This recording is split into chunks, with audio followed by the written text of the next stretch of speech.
안녕하세요. 잘들 지내셨어요? 네, 감사합니다. 잠깐 기도하겠습니다. 사랑의 주님, 또 한 주 수고한 우리들의 삶을 칭찬하시고 위로하여 주옵소서. 삶이 너무나도 피곤하고 걱정할 일이 많은 시대이지만 이 상황을 이겨내고 가족들에게 힘이 되는 부모가 되고 부모에게 또 위로가 될 수 있는 자녀가 되면 좋겠습니다. 우리의 이 가정의 달을 더욱더 보람차게 보낼 수 있게 도와주시고, 우리가 서로를 더 사랑함으로 좋은 추억을 쌓아나갈 수 있는 좋은 시간이 되도록 우리의 날들을 축복하여 주옵소서. 예수님의 이름으로 기도합니다. 아멘. 어떻게 잘들 지내고 계세요? 가정의 달 벌써 두 주를 지나고 있는데 여러분에게 어떤 추억이 생기는지 참 궁금합니다. 그런데 이 가정의 달은 다른 달하고 달리 부담감이 훨씬 더 많은 것 같아요. 가족들을 볼 때마다 잘해야지 그런 마음이 있는데 그런 마음을 품을 때마다 더 많은 시험이 오지는 않나요? 밖에서 짜증을 낼 일들이 더 많이 있고 걱정할 일이 더 많이 있어서 우리 밥 먹으러 나갈까? 그래놓고는 가족들이 모였을 때 오히려 짜증을 내고 화를 낼 때가 있지 않은지 모르겠습니다. 근데 그게 다 시험이죠. 잘 이겨내야 되는데 여러분에게도 주님의 은혜와 또 지혜가 머물기를 그리스도의 이름으로 축원합니다. 그래서 제일 힘든 게 뭐냐면 감정에 기복이 생길 때죠. 기분이 한참 좋았다가도 걱정거리가 생기면 또 갑자기 내가 언제 그랬냐는 듯이 얼굴의 표정이 완전히 달라집니다. 보는 사람들이 걱정이 있냐고 물어볼 때면 나한테 걱정이 있었나? 그렇게 생각할 때도 있지만, 근데 문제는 뭐냐 하면 내 감정을 내가 다스리지 못한다라는 게 문제죠. 우리 가족들을 생각하고 소중한 사람들을 생각해도 그게 참 다스리기가 힘든데, 문제는 그걸 마음이 참 좋을 수 없는 사람들하고 맞대해서 밥을 먹어야 되는 이 상황은 어떨까요? 지금 요셉의 경우가 그랬거든요. 나를 팔아먹었었던 10명의 형님들. 그 형님들과 지금 밥을 먹어야 되는데 그 마음이 어떨까요? 왜 이런 일들을 지금 계획하고 있을까요? 마음은 지옥일 텐데. 그런데 오늘 얘기를 들어보면 더 이상합니다. 아무 얘기도 하지 않거든요. 그동안 내가 어떻게 지냈는지 알고 있느냐? 나 요셉이다. 난 감옥에도 갔었고, 노예도 있었었고, 나는 내 인생에 차마 말 못할 일들을 너무 많이 겪었다. 그게 다 형들 때문이었다. 이렇게 얘기해도 지금 그 시원찮을 판인데 아무 얘기도 하진 않아요. 그냥 좋은 거 먹고, 좋은 거 마시고, 오늘 얘기 한번 끝을 보실래요? 43장의 끝에 보시면 이렇게 얘기를 해요. 그들은 요셉과 함께 취하도록 마셨다. 이게 무슨 뜻인가요? 다른 번역사에 보면 좋은 시간을 가졌다. 이렇게 번역이 돼요. 때문에 지금 이 얘기에서 읽어보면 왜 이 밥 먹는 시간을 만들어냈는지, 왜 이 약속을 정했는지 도무지 알 길이 없어요. 여러분에게 한번 여쭤볼게요. 여러분이 요셉이라면 이 시간을 왜 가지시겠습니까? 형제들과 밥 먹는 시간을. 복수인가요? 앙금이 있는 걸 확인하기 위함인가요? 왜 이 시간을 가졌을까요?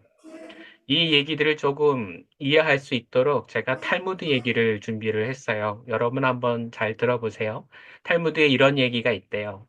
두 친구가 한 마을에 살고 있었는데 한 사람이 다른 친구에게 가서 나 좀 빌려줄래? 라고 물어봅니다. 근데 그 친구가 아니, 싫어. 나도 지금 나가서 추수를 해야 되는데 내가 어떻게 빌려주겠어? 못 빌려줘. 이렇게 얘기를 합니다. 근데 그 다음날 그 못 빌려준다고 했었던 친구가 다른 친구를 찾아가서 또 이렇게 얘기를 해요. 나 말 좀 빌려줘. 그랬더니 이 친구가 또 이렇게 얘기하죠. 너는 나한테 낫도 안 빌려주면서 나보고 말을 빌려달라고? 싫어, 못 빌려줘. 탈무드는 얘기합니다. 이걸 복수라고 얘기를 한다. 근데 똑같은 경우인데, 비슷한 경우인데, 다른 얘기가 또 있어요. 한 친구가 비슷하게 낫을 빌리러 갑니다. 그랬더니, 나도 추수해야 돼서 낫을 빌려줄 수가 없어. 그리고 그 다음날 똑같이 말을 빌리러 갔어요. 그랬더니 그 친구가 대답하기를 너는 나에게 낫을 안 빌려줬지만 나는 너에게 말을 빌려줄게. 그리고 말을 빌려줬대요. 이건 뭐라고 부를까요? 용서일까요? 탈무드는 얘기합니다. 그게 증오래요. 증오. 여러분 이해가 되세요? 복수는 이해가 돼요. 그죠? 복수는 이해가 되는데, 어? 빌려줬는데, 낫을 안 빌려줘도 말을 빌려줬는데 그게 증오라고? 우리는 이게 참 이해하기가 쉽지가 않아요. 근데 여기에서 중요한 건 뭐냐 하면, 어, 빌려주지 않고 거절받은 그 기분 나쁜 거절감 때문에 서로에게 뭔가 앙금이 쌓인 게 문제가 아니라는 거죠. 낫을 주고 안 주고가 문제가 아니라는 거예요. 여기서 더 중요한 게 뭔지 아세요? 용서하지 않는 그 앙금이 계속 남아 있느냐 그렇지 않느냐 하는 거예요. 네가 나에게 낫을 빌려주지 않았으니까 나는 말을 안 빌려줄래. 한 번 안 빌려주고 끝났죠. 이건 복수예요. 그런데 문제는 뭐냐면 너는 낫을 안 빌려줬지만 나는 말을 빌려줘. 그리고는 말을 빌려줬어요. 시간이 지나도 그 얘기는 계속 기억에 남겠죠. 너는 그때 낫을 안 빌려줬지만 나는 말을 빌려줬잖아. 그 다음에도 너는 늘 그런 사람이야. 라고 얘기를 합니다. 그게 뭐예요? 증오예요. 증오에는 뭐가 있는가 하면 그 사람에 대해서 경멸하는 마음이 있어요. 너는 항상 그런 식이야. 싫어하고 미워하는 마음이 있기 때문에 증오인 거예요. 여러분, 오늘 이야기를 한번 볼까요? 요셉의 이야기는 이 복수입니까?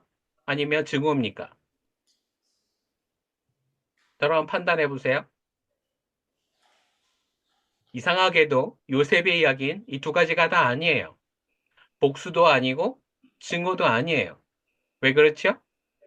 지난주에 우리가 얘기를 해봤지만 지금 요셉은 겸손의 그 수업을 받는 시간이란 말이에요. 하나님께서 너에게 이러한 꿈을 보여주셨고 그리고 그 꿈을 이루어 가시고 계셔라는 걸 보여주셨기 때문에 거기에 대해서 하나님이 어떻게 얘기하시는가를 두려움으로 보고 있어요.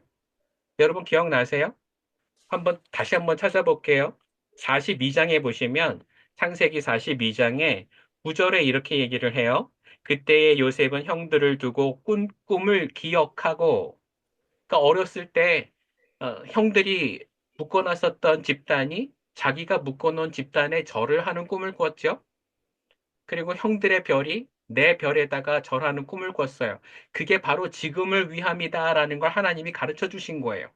그러니 바로 이 상황에서 요셉은 어떻게 행동해야 될까요? 평소에 우리라면, 아, 형들을 만나서 내가 밥을 먹어야 돼? 그냥 모른 척하고 그냥 지나가면 안 될까? 영원히 단절하고 모르는 사람일 수도 있을 텐데, 그런 결정을 우리는 하고자 하지만, 오늘 요셉은 그걸 결정하지 않았어요. 그리고 하나님께 여쭤봐요. 하나님, 지금 내가 무엇을 해야 됩니까? 그게 어디 나오냐고요? 같은 42장에 나와요. 42장에 보시면 18절 한번 보실래요? 18절에 이런 말씀이 있어요. 사흘 만에 요셉이 그들에게 말하였다. 나는 하나님을 두려워하오. 당신들은 이렇게 하시오. 그래야 살 수 있어. 이 살 수 있다라는 말은 이집트 군사들을 끌고 가서 어떻게 해버리겠다라는 얘기가 아니고요. 하나님께서 너희들을 살리시기 위해서는 하나님의 음성을 들어야 한다, 순종해야 된다라는 얘기를 하고 있는 거예요. 심지어 누구까지도, 요셉 자신까지도. 그래서 지금 요셉은 기도하면서 겸손의 시간을 보내고 있어요. 지금 보세요. 10명의 형들은 지금 자기가 누구를 대하는지조차 모르고 있어요. 그런데 요셉은 그 형제들이 자기한테 준 모든 괴로움의 시간을 기억해내면서도 자기가 요셉이라는 걸 밝히지 않아요. 그리고는 모든 맛있는 것들을 다 준비해서 형들을 대접하면서 지금의 이 시간을 보내고 있다고요. 왜요? 그러면 소화가 잘 될까요? 여러분은 그런 경험 없으세요? 저는 신방을 가서도 대접을 많이 받고 나왔는데 너무 불편해서 체해가지고 집에 와서도 며칠 고생한 경험이 있어요. 언제 그런가 하면은요, 바로 이럴 때예요. 집에다가 많은 음식을 준비해 놓고 와서 기도해 달라고 해서 갔어요. 그런데 우리 성도님의 목적은 기도가 아니라 하소연하는 거였어요. 목사님, 우리 구역의 아무개 집사가 이렇게 이렇게 이렇게 해서 내 마음을 너무 불편하게 합니다. 어떻게 하면 좋지요? 여러분, 그때 어떻게 해야 될까요? 여러분에게 지금 공식적으로 말씀을 드리지만 잘 생각해 보세요. 여러분의 개인적인 그 교우 관계를 목사가 들어가서 이렇게 해라 그러고는 잘 관리를 해서 화해시키는 거, 이건 정말 어려워요. 저는 말도 꺼내기가 쉽지가 않아요. 여러분에게 만일 그 일이 앞으로 생긴다면 어떻게 하셔야 될까요? 제발 부탁입니다. 여러분이 해결하세요. 그거 목사한테 해결해 달라고 그러지 마세요. 그거는 제가 해결할 문제가 아니고요. 저도 힘든 문제예요. 제가 싸워도 힘들 텐데, 심지어 여러분이 싸운 문제를 제가 어떻게 해결하겠어요? 그러려면 방법이 하나 있죠. 여러분이 싸운 그 상대를 불러다가 같이 식사 대접을 하면서 그러면서 저를 불러주신다면 그러면 가서 제가 화해 잘하셨습니다. 그리고 칭찬하고 같이 축복기도 해드릴 수는 있어요. 근데 그게 아니라 따로 불러서 아, 저 사람 저한테 이렇게 했어요라고 고자질 하셔봤자 저만 힘들어요. 여러분 저 어떻게 못 해드리니까 잘 생각하세요. 근데 오늘 요셉이 그렇단 말이에요, 여러분. 지금 너무 자신의 인생을 힘들게 만들었던 10명의 형님이 지금 눈앞에 있는데 지금 밥이 넘어갈까요? 너무 힘들지 않겠어요? 그런데 오늘 어떻게 지냈다고요? 아까 읽었었던 43정의 끝절 한번 다시 보세요. 뭐라고요? 그들은 요셉과 함께 취하도록 마셨다.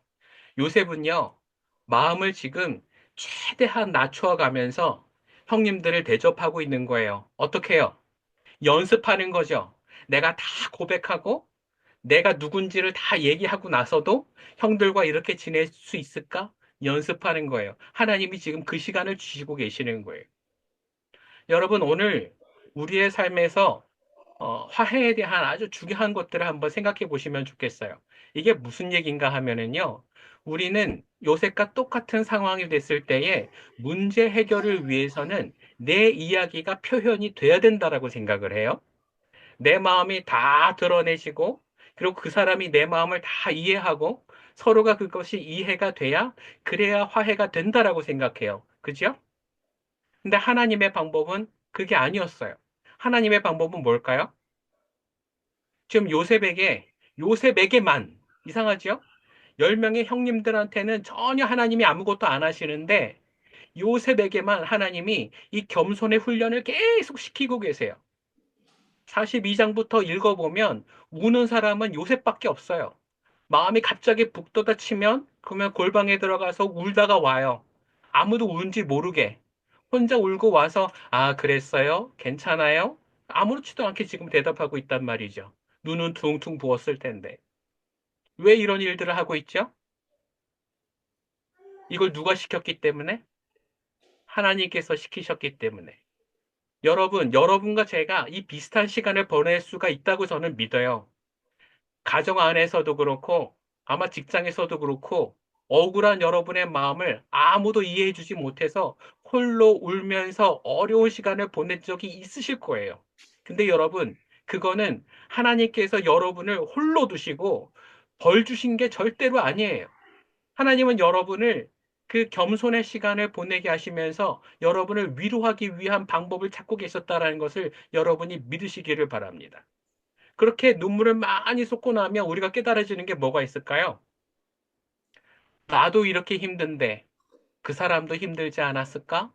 이해하는 마음이 생겨요. 그래서 여러분, 아까 우리가 얘기했던 증오 이야기, 복수 이야기, 거기에는 나밖에 없고 상대방을 생각하는 마음이 전혀 없어요. 나에게는 오만한 마음이 있어서 그 사람은 나쁜 사람, 나는 좋은 사람, 나는 늘 좋은 일을 했고 그 사람은 나쁜 일을 했어 라는 마음이 있지만 여러분 겸손하게 되고 눈물을 다 쏟아내게 되면 그 다음에 마음이 달라져요. 어떻게 해요? 나도 이렇게 힘들었는데 그 사람은 얼마나 힘들었을까? 겸손은요, 내가 할 수 없는 것들을 고백하는 거예요. 하나님 여기서 더 이상 한 치도 앞을 나갈 수가 없습니다. 나의 힘으로 내 방식대로는 이걸 해결할 수가 없어요. 하나님께서 도와주세요. 하고 기도하는 거예요.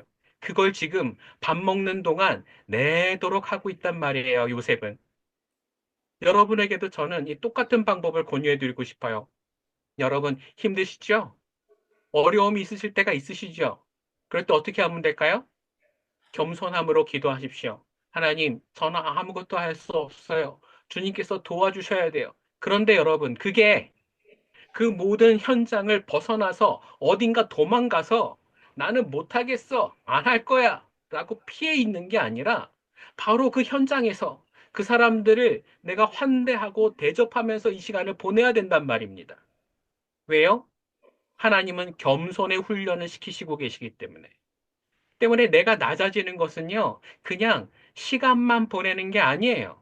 스스로를 낮춰야 돼요. 어떻게 해요? 증오의 마음을 내려놔야 돼요. 그 사람이 나쁘다라는 생각을 내려놔야 돼요. 그리고 여기 더 중요한 게 뭔 줄 아세요? 미안하다라는 말을 드러내는 게 그게 목적이 아니라는 거예요. 여러분, 오늘부터 아마 계속 얘기를 들으실 거예요. 다음 주에 44장, 45장을 들으셔도 거기에는 요셉 혼자만 울지 자기 자신이 요셉이라고 드러내면서도 형제들이 미안하다는 얘기를 단 한마디도 하지 않아요. 심지어는 같이 울어주지도 않아요.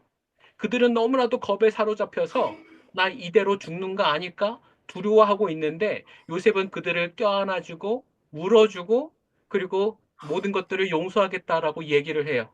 가족들을 데리고 오라고 내가 책임지겠다고 그렇게 얘기를 해요. 여러분, 여기서 우리는 아주 중요한 걸 배워야 돼요. 이 모든 것들의 용서와 화합과 화해가 있는 그 자리에서는 참된 화해가 미안하다라는 얘기를 듣는 게 결과가 아니라는 거예요. 우리는 그걸 목적으로 할 필요가 없어요. 우리는 많이 울었잖아요. 그걸로 끝난 거예요. 하나님은 그 다음의 일은 주님께서 하신다라고 얘기를 하세요. 시편 54편에 보면 다윗도 똑같은 이야기를 하고 있는데 주님, 내가 얼마나 많이 울었는지 아시죠? 주님께서 내 눈물을 담아두는 통이 있다라는 것을 제가 압니다. 나중에는 내가 하나님을 의지하게 될 때에 그 사람들을 두려워하지 않겠습니다. 내 눈물을 주님께서 알고 계시기 때문입니다. 다윗은 그렇게 얘기하거든요. 여러분, 우리의 믿음은 바로 여기서 나야 돼요. 내 모든 시간을 하나님께서 알고 계신다라는 거. 아까 이족 집사님 기도하시는데 첫 마디가 그러셨어요. 사랑하는 하나님, 내 모든 것을 알고 계심을 믿습니다. 네, 그게 우리의 믿음이 돼야 돼요. 하나님께서 정말 내 모든 것을 알고 계신다라는 것이 믿음이 돼야 된다고요. 그게 믿음이 된다면 우리는 겸손할 수 있어요. 다른 누군가가 나를 해코지를 한다 할지라도, 누군가가 나를 미워하고 증오한다 할지라도, 그게 별 큰 효과가 없다라는 것을 믿어야 돼요. 더 믿는 게 뭐예요? 내가 그를 용서하게 될 때에 나머지 일을 주님께서 하신다라는 것을 믿으셔야 돼요. 예수님께서는 이런 얘기까지 하셨어요. 너희가 땅에서 풀면 하늘에서도 풀리리라. 너희가 땅에서 매면 하늘에서도 매이리라. 여러분, 우리 안에 용서한다라는 게 얼마나 힘든 일인지 우리가 이미 경험으로 알고 있어요. 하지만 여러분, 제가 분명히 여러분에게 말씀드리고 싶은 것은 요셉이 받은 축복의 이 결과물은 그가 똑똑했기 때문이 아니라 겸손의 학교를 지나가면서 하나님께 모든 걸 내려놓고 순종했기 때문에 가능한 거예요. 진짜로 겸손해졌기 때문에 받은 축복이란 말이에요. 저는 여러분이 모두 이 축복을 누리시기를 바랍니다. 어떻게 해서요? 똑똑해서가 아니라 겸손해지셔서 하나님의 모든 은혜를 받으실 수 있는 여러분과 제가 되기를 그리스도 이름으로 간절히 축원합니다. 여러분 잘 아는 이야기 있으시죠? 오헬리의 마지막 입새. 저는 중학교 때 이 책을 읽으면서 얼마나 마음이 답답했는지 몰라요.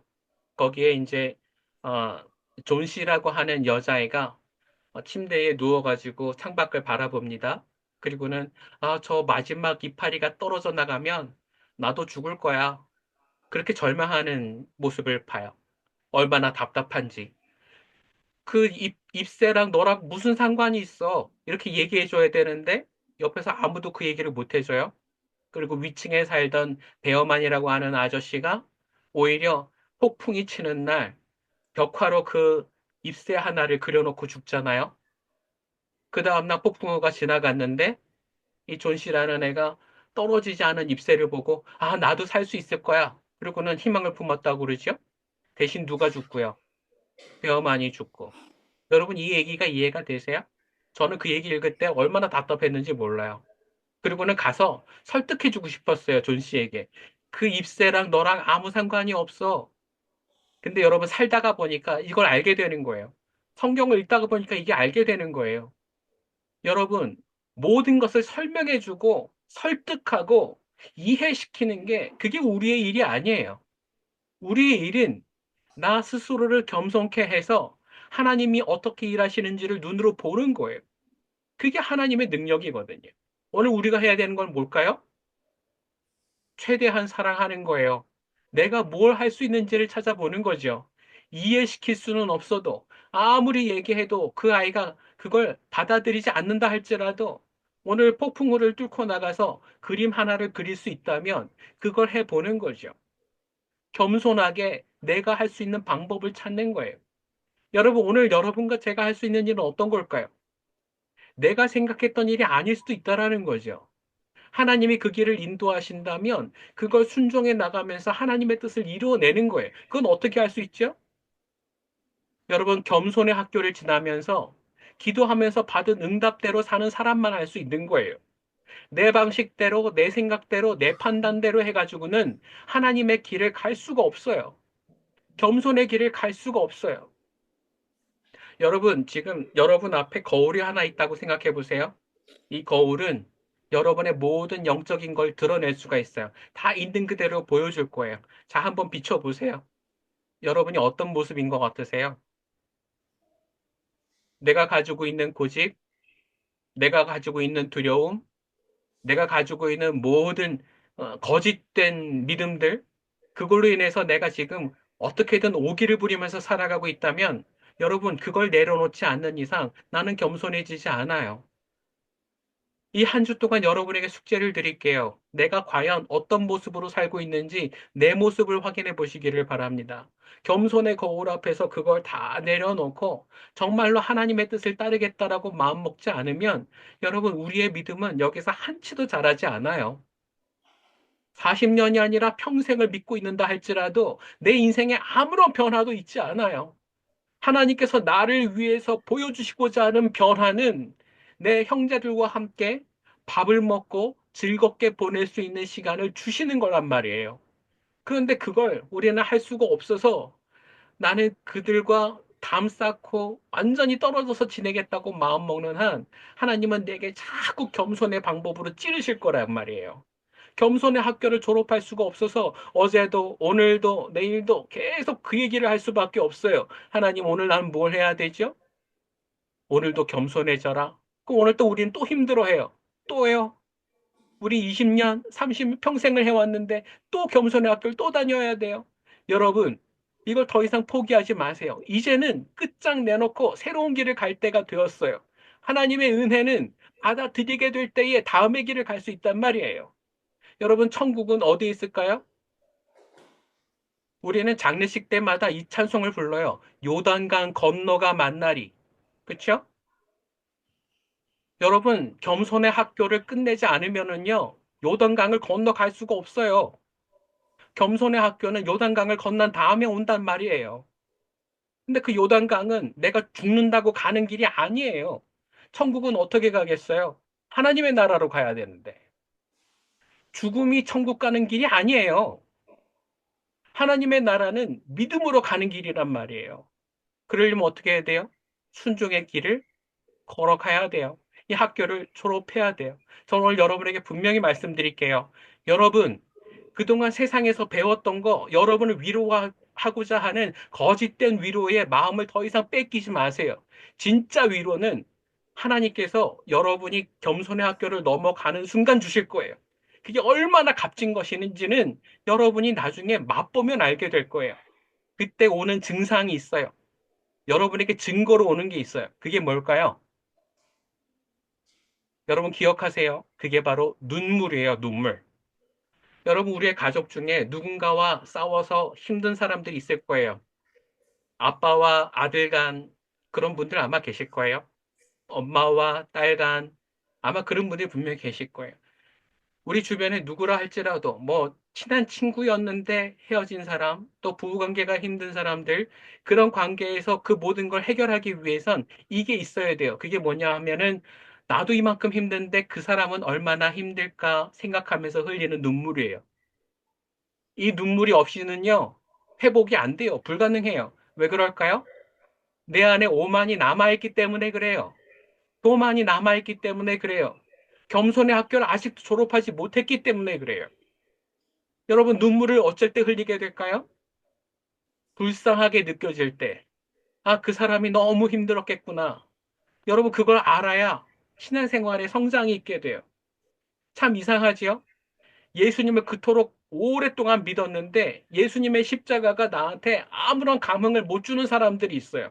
십자가를 아무리 쳐다봐도 눈물 한 방울 흘리지 못하는 사람들이 있다고요. 근데 그 사람들은 왜 눈물 방울을 흘리지 못할까요? 마음이 굳어서? 아, 나는 너무 이성적인 사람이라서 거기에 감흥이 오지 않아. 진짜일까요? 아니에요. 내가 받은 은혜가 얼마나 큰지 느껴지질 못해서 그런 거죠. 한번 생각해 보세요. 여러분의 자녀가 오늘 군대 갔다가 그 군대에서 사고가 나서 산사태가 나서 모두 함몰됐다는 얘기를 들었어요. 여러분 눈물이 나오겠어요? 안 나오겠어요? 근데 몇 시간 있다가 전화가 왔어요. 엄마, 나는 살았어. 그럼 여러분 어떠시겠어요? 감사하겠어요? 감사 안 하겠어요? 여러분, 우리는 다 맞닥뜨리게 되면 슬퍼하게 되고, 눈물 흘리게 되고, 힘들어하게 되고, 감사하게 돼 있어요. 그런데 그게 왜 나에게는 통하지 않는 일이라고 생각을 할까요? 스스로 나 자신을 속이려고 하는 것들에 넘어가지 마세요. 그건 사탄이 주는 말이에요. 하나님은 결코 우리에게 그렇게 복잡한 인생을 주시지 않으셨어요. 하나님의 은혜 가운데 감사하면서 산다면 언제든 주님의 십자가를 바라보면 눈물 흘릴 수 있는 마음을 우리에게 주셨다고요. 그게 망가져 있다면 여러분, 나는 아직 겸손의 학교를 졸업하지 못한 거예요. 나는 아직 세상에서 회복된 인생을 살아가지 못하고 있는 거예요. 그걸 넘어서기 위해서는 참된 눈물이 회복이 돼야 됩니다. 여러분, 여러분의 인생 가운데 바로 이 일을 위해서 기도하세요. 하나님 내게 이 겸손의 학교를 졸업할 수 있는 능력을 주세요. 하나님의 사랑이 내 마음에 그대로 느껴질 수 있는 회복된 마음을 내게 주세요. 이것을 위해서 기도하십시오. 그래야 요셉처럼 은혜의 길을 뚫고 지나가게 될 때에 참 복을 누리실 수가 있는 여러분과 제가 될 줄로 믿습니다. 인생을 한번 되돌아보세요. 사랑받기 위해서 얼마나 노력했는지. 근데 조건이 되고 자격이 돼서 사랑받았던가요? 아니면 내 능력과는 상관없이 사랑해주는 사람이 은혜가 많았기 때문에 내가 사랑받았던가요? 여러분, 사랑에는 자격이 없어요. 누군가를 용서하지 못해서 내가 널 더 이상 사랑할 수 없노라 하는 말은 거짓된 이야기예요. 그건 사탄이 주는 마음이에요. 그건 하나님이 주시는 얘기가 아니에요. 우리 안에 참다운 사랑이 회복되기 위해서는 이 겸손의 학교를 지나가면서 나 자신을 여실히 바라봐야 된단 말이죠. 오늘 여러분과 제가 그 거울을 마주할 수 있게 되기를 바랍니다. 그리고 하나님의 은혜 가운데 회복되는 역사를 경험할 수 있게 되기를 그리스도 이름으로 축원합니다. 요셉의 이야기는 결코 힘들었던 사람이 높은 지위에 오르는 성공의 이야기가 아니에요. 요셉의 이야기는 겸손하게 내 인생을 받아들이고 누구나 내 삶에서 약점으로 있던 것들을 다 받아들일 수 있는 그 마음이 넓어지고 신앙에 힘이 생기는 이야기라는 것을 여러분과 제가 깨닫게 되기를 바랍니다. 이 요셉의 이야기가 오늘 여러분과 저에게 본받을 수 있는 삶의 모델이 되기를 바라고 다시금 일어서서 신앙적으로 일어설 수 있는 믿음의 능력이 되기를 그리스도 이름으로 간절히 축원합니다. 함께 기도하겠습니다. 사랑의 주님, 오늘도 주님의 은혜를 마음과 삶으로 받아들이게 하여 주옵시고, 우리가 놓쳐버린 그 감사를 다시 한번 회복하며 하나님께 온전한 예배를 드릴 수 있게 도와주시옵소서. 참다운 은혜 가운데 머물기를 원합니다. 겸손의 학교를 넘어서 그 은혜 자리에 머물 수 있도록 도와주시고 인도하여 주옵소서. 예수님의 이름으로 기도합니다. 아멘. 감사합니다.